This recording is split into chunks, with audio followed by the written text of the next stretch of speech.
swing fix speed run. Here is every swing fix that I have tried in the past that has worked for me. Number one, if I feel like I'm rolling over, aim for the inner half of the baseball.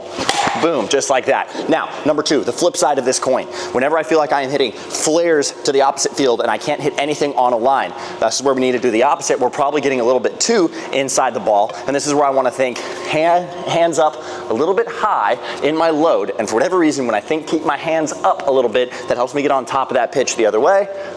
Boom, and I can hit line drives to that side. So that's number two. Swing fix number three. If I feel like I can't hit the low and in pitch right here, that's okay. You don't have to cover the entire plate. However, if you want to hit this pitch with backspin, what I have found is in my load, if I get too flat with my barrel here, then my very next action is going to be more down.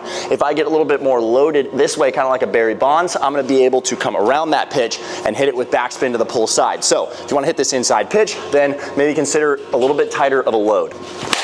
Okay, next up, off speed. If you find yourself having an issue with the curveball, let's start, I'm a lefty facing, say, a right-handed curveball. Something that helps me is this visual of the bat going towards the opposite field. That is the path that the baseball is coming in on into the plate, and so I want to imagine that my bat path is going down that same line to the opposite field on the off-speed pitch. A lot of times that has helped me in the past hit that curveball on plane, just like that. Next up, if we're talking timing, if you can't get your timing right on an off-speed pitch, that is where a lot of times I like to have a front tosser throw me some slow, throw me some fast, and just let your athleticism take over. Figure out how to hit that fast soft toss pitch while also being able to sit on and wait for that slower pitch. I think learning how to hit different speeds in soft toss is key to being able to hit the curveball in the game. Next up, if you're getting beat on the fastball, if you're trying to hit the fastball a little bit better, sometimes what's happening is our front foot isn't getting down on time, our kinetic chain is getting working a little bit too late, and this is where I like firm front toss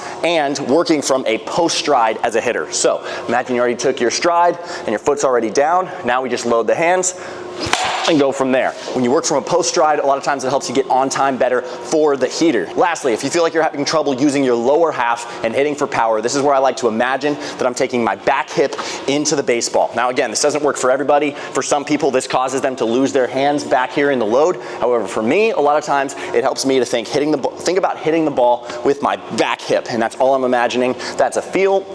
Boom, just like that. I broke the tee, but that's okay. I think it's gonna break anyways. That is a swing fix speed run. As always, I'm Coach RAC with Headbanger Sports, and we'll see you guys next week.